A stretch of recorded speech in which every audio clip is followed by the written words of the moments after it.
And kung tuloy na po ba itong full cashless toll collection on March 15. Nasa linya po ang spokesperson ng Toll Regulatory Board, Sir Julius Corpus. Sir, magandang umaga po.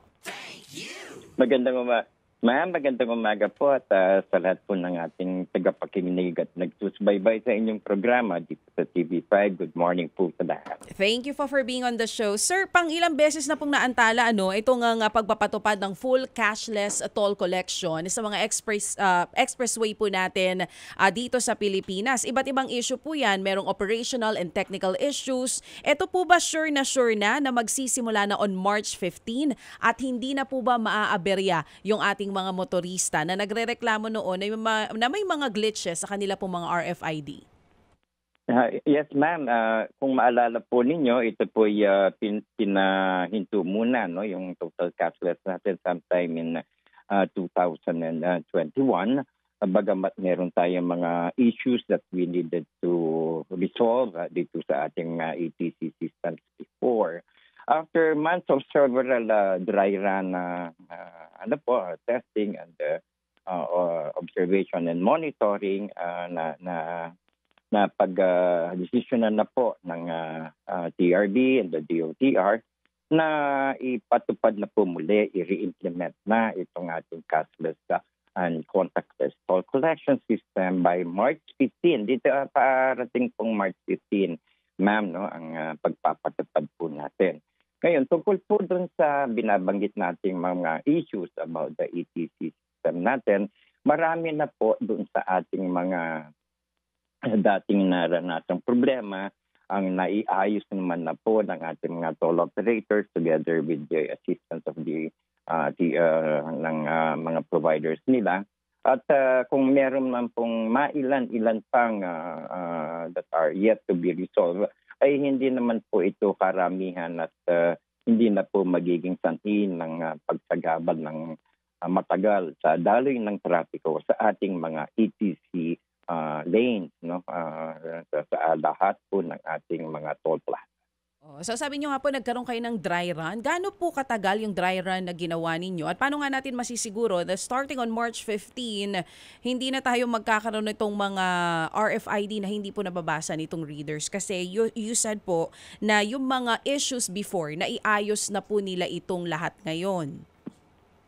Ma'am, we started ang dry run po natin September of 2023 pa. And today, so it's more than a year na nagpatuloy po tayo sa ating mga testing na through dry run. And ito po ang lumalabas na assessment natin sa ngayon. In fact, in view of the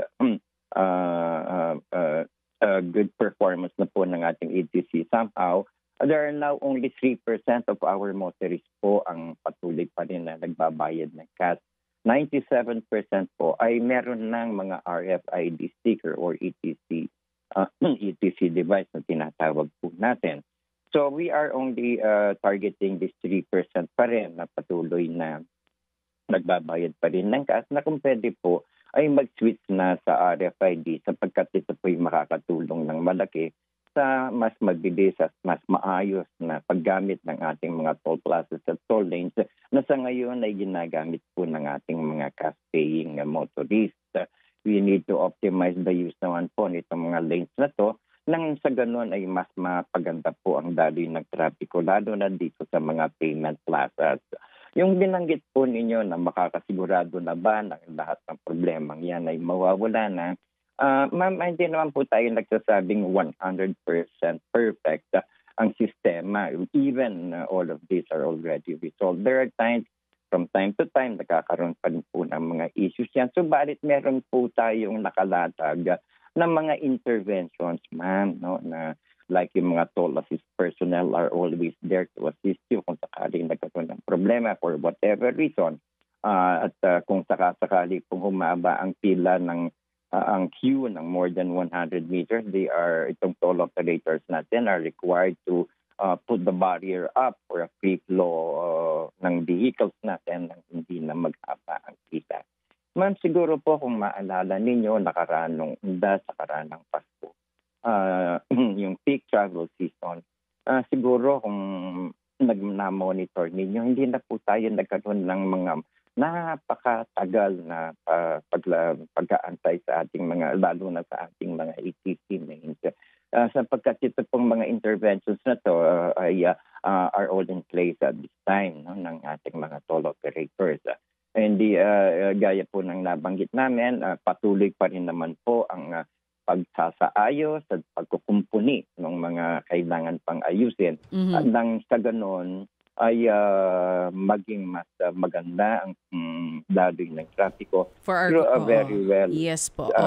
Functioning ATC.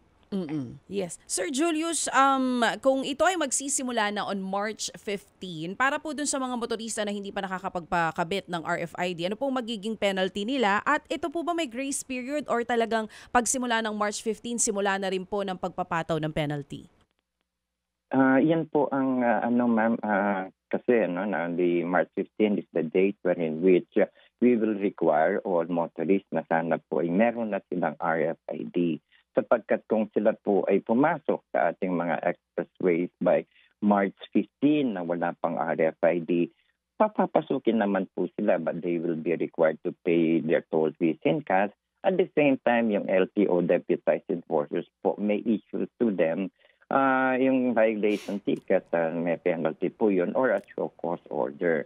Ang mga naman po, we have so many installation reloading stations in and out of the expressways. Nang sa ganon ay madali pong mabigyan ng ating mga motorista ng mga RFID na wala pa bago man lang sila pumasok ng ating pong mga sige po. So, klaruhin ko ito ha, Sir Julius. Klaruhin ko itong sagot po ninyo kay Chacha. Number 1, March 15, totally po cashless na ito. Pero sa mga papasok pa rin na walang RFID, makakadaan pa rin magbabayad ng cash. Yun nga lang, paano po, saan sila? Meron bang magkakaroon pa rin ba ng isang booth doon? O they can enter anywhere na saan pong booth area?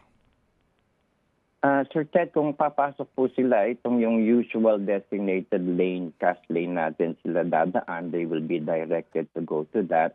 If there is a sufficient safe space po where they can be brought to, doon po sila magbabayad ng cash. Kasi po ngayon, sir, sir, kailan ho kayo huling dumaan sa mga toll roads natin? Kasi po ngayon, wala na ako nakikitang cash lane eh. Po, actually wala na po. Kaya yung nga po. So saan sila, saan lang sila? Sir, excuse me sir.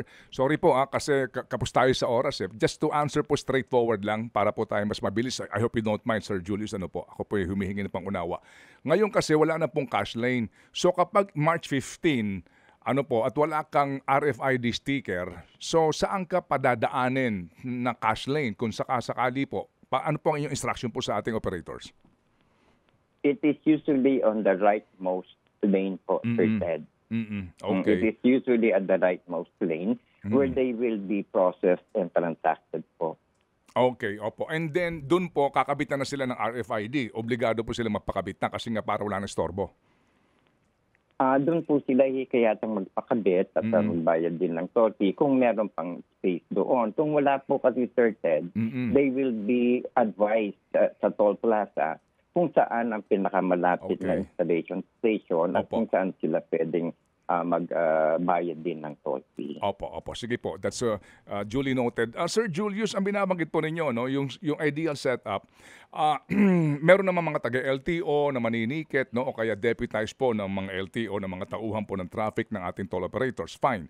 And then, kaninyo, may mga tao naman yung mga booth natin para po asistihan yung mga hindi binabasa yung kanilang RFID sticker. That is ideal during office hours. Nakakadaan ba kayo pag early morning dyan sa ating toll roads, either SLEX or NLEX o maging Skyway? Kasi pag madaling araw, sir, mga alas 2 na madaling araw, alas 3, usually po ang tao doon sa entire, halimbawa, dito po sa Balagtas exit, usually po iisa lang ang tao naka-duty dyan. So pag hindi ka binasahan, yung isang yun, kumahog yun kasi ilan yung hindi binabasahan, so maghihintay ka talaga. Paano ho ba ang inyong pong usapan dito sa ating mga operators? Ang usapan po natin, Sir Ted, may mga 24/7 personnel na dapat nakaantabay upang tugunin yung mga ganyang pagkakataon na pangyayari, Sir Ted. Mm-mm. At kung yan pong observation ninyong yan ay ating we are taking note of this observation that you have just Oo. stated, Oo. and this will be brought to our management to call the attention po ng ating mga toll operators since they are not Okay. performing in accordance with what we have agreed sa Opo, kanilang operational matters. Opo, sige po. Kasi kung isa lang ang naka-duty, tapos aapat po, yung northbound, aapat po yung boot doon, tapos hindi binabasahan ng dalawa, malaking istorbo. Ito pa ho, no? Kapag madaling araw din, may mga dumadaan na walang load. So yung walang load na iyon, nakaka-istorbo siya ng matagal kasi nagbabayad pa siya doon sa ano eh. So, tapos hindi pinatatabi. At walang nanghuhuli, walang naninikat kasi nga early morning. Paano nyo mariresolve ang ganong sitwasyon po na may istorbo, na alam nang walang load, dumadaan pa rin po, tapos tsaka nagbabayad at naghihintay po ang napakaraming motorista sa kanya? I will take note of that for Sir Ted too, no? Yung itong mga motoristang pumapasok sa ating expressways na kulang ang load. At mismo sa toll plaza, sila nagbabayad ng load nila. Although we are not instituting any penalties at this time on these people, we highly encourage them na anuman po na sana naman na sapat ang load nila bago sila pumasok ng expressway. Gaya ng nabanggit po ninyo, nakakaabala sila dito sa mga subscriber that are abiding by our Yes, rules opo, for a opo. fast, efficient travel po. Opo. Sir Ted, so Opo. there will come a time we will also announce the possibility of instituting penalties already dito sa ating mga motoristang pumapasok ng ATC lane na may RFID nga pero kulang din po ang load. Yung po, ang balita, ang sabi ho dati meron ng penalty, di ba? Wala pa kayong pinapatupad na penalty? Sa ngayon po, Sir Ted, ang kautusan po na naiata sa atin ay ipatupad muna itong no ETC, Okay. no valid ETC, no entry, and institute the penalty. Siguro po ay sa lalong madaling panahon, gaya po ng nabanggit ninyo. Kasi nakakasagabal din po sa traffic yung mga yan. Lalo na kaya iyan po siguro ay ang ating pamunuan ay dapat din nilang pag-aralan na kung Opo. ipapatupad na rin po ang penalties regarding Opo. dito sa mga insufficient load. Okay, sige po. Paano ho ba ang TRB, ang inyo pong pag-monitor sa compliance po ng inyong mga concessionaires? Yung pong, meron ba kayong pinadadala talaga ng mga tauhan to check on their performance? Kasi kung early morning, napapansin po namin na alas 2, alas 3 na madaling araw, parang hindi po nangyayari, sinasabi ho ninyo eh. Sa mga prime time siguro, drive time, yung mga office hours, meron, puno yung kanila po mga tauhan doon. Pero pag early morning, kulang po sir eh. Hayaan niyo po, Sir Ted. This is one matter, your suggestion and note sa itong observation ninyo will be readily noted by given to our higher management for action. Kasi tama po kayo, maaaring dun sa non-peak hour o yung tinatawag nating less traffic, baka hindi rin po nakaantabay ng tama itong ating mga toll operators sa kanilang tungkulin. Opo. Sige po. So asahan po natin. Salamat nga po sa inyo pong pagtanggap sa informasyon na ito. Sir, huli na lang po. Itong toll fee increase sa NLEX, kailan po ito ho ba tapos na ang public hearing po? Kailan ito papatupad na dagdag na 40 centavos per kilometer mula Bukawi patungo po ng Santa Ines Toll Plaza? Ito po siguro, Sir Ted, ang inyong binabanggit. Ito yung due to the completion at use of the Third Candaba Viaduct, if I recall. Sir Ted, ongoing pa po ang process niyan. Pagka na-comply po ng ating toll operator, concessionaire, yung mga requirements, we will let you know po kung may issuehan sila at mabibigyan sila ng authority to collect the additional fee. For now, at this time, wala pa po silang compliance, Sir Ted. So I cannot give you the exact date kung kailan po ipapatupad bibigyan ng authority ang NLEX on this regard. Opo, sige po. Salamat po na marami Sir Julius, sa inyo pong panahon at kami po katuwang ng TRB para po sa pagpapalaganap po nitong mga programa ninyo sa ikabubuti po ng ating mga motorista. Salamat na marami, Sir. Maraming salamat po, Sir Ted, at sa lahat po ng ating kasamahan dito sa 3-5. Isang magandang umaga po.